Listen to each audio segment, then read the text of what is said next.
Once you've survived the videotaping process, then you get to go to the assessment center. It is 6 entries, 30 minutes each. I was not thrilled. I finished my portfolio and was like, I'm so done. And my friends went, have you done your assessments? No. I don't mind taking tests. I've been comfortable taking tests. I hate tests. I don't like them. However, there's something clinical about the process that can raise your apprehension level as you're getting ready for it. And I took a few moments to breathe. I took a few moments to say, okay, I can do this. When my assessment started, my first one was literacy, and it came up and I went, what's my name again? How's that spelled? Oh my gosh, I'm blank. I was so focused on what was going around. Click, click, click. Oh my gosh. They offer headphones. And I thought, just focus. Take a deep breath. You can figure out your name later, it's on your license. And I discovered if I just concentrated, I could find pieces within the prompt that I could address, and I addressed those. Once you get there, you realize that what they're testing you on isn't something that you're going to find in a book. It's on what you know to be true about your content area. So you can relax. You'll be fine. So what do I study? You know you're not supposed to ask, but you do. What's going to be on the test, or what kinds of things are they looking for? You know, your content. What content? Oh, it's stressful. The first thing I did was I called some nationally board certified teachers, and of course you want them to tell you what's going to be on the test. And they cognitively coached me with questions, and they didn't give me the answers, but they did help me reconnect with all of the workshops that I had been to. You're going to know a lot of the information because you're a teacher, and you couldn't function from day to day if you didn't know some of the questions or if you didn't have a knowledge base that would serve you when you go into that assessment center. When you go to the assessment center, they want to make sure that you know something. I mean, I teach English, so they needed to make sure that I knew about nonfiction, fiction, poetry, ELL students, writing, reading.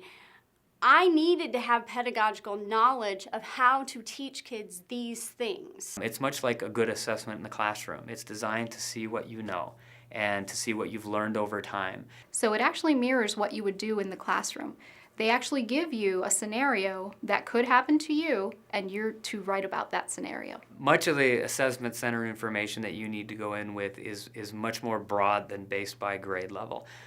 Some of the content information that they ask you are wide-ranging. They actually tend to be more big idea questions. They don't say, this will be your prompt, but they do say, you'll be asked questions in this area, you'll be asked questions on this necessary subject. I find it hard to create new learning for the assessment center, but can you refresh the learning that's there? Very easily. One of the first things I did to prepare was I reread my standards. I got out the National Board Standards, and I just, you know that you know them, but it was kind of a safety blanket for me. You want to look at your standards, and you want to look at the actual certificate. See what ages the actual certificate covers. And review all of the material that you can possibly find for your certificate area. So for example, the foundation of good reading instruction is in the primary grades. So even though some of my colleagues felt that I was a little crazy to go back and revisit my first grade guided reading books just as a refresher to my days in first grade, I found that revisiting of first grade reading strategies because those things never change. Those needs never change. If they're in sixth grade, they're still developing readers. I had decided I was going to read the standards into a tape machine or whatever. So when I was walking or driving to Phoenix or whatever for my big meetings, I could listen to that, and then it would be going in my head, so I'd have it kind of memorized. I found the most helpful thing, and I know teachers are often perfectionists, and they like everything to be written well, and they want everything perfect, and was that the point of the assessment center was content. It wasn't, I didn't have time to go back and read every one of my entries for conventions purposes, you know, for grammar, for spelling, and luckily I found out that didn't matter. They're looking for the same things that the questions in the portfolio are looking for as far as evidence and being clear, consistent, and convincing in a short period of time. Okay, so it's about time management, and then you have to think quickly, and you have to process quickly and you have to write quickly. The initial buildup could be intimidating and make you feel like you were going to get hit by a Mack truck when you sat down to take the test.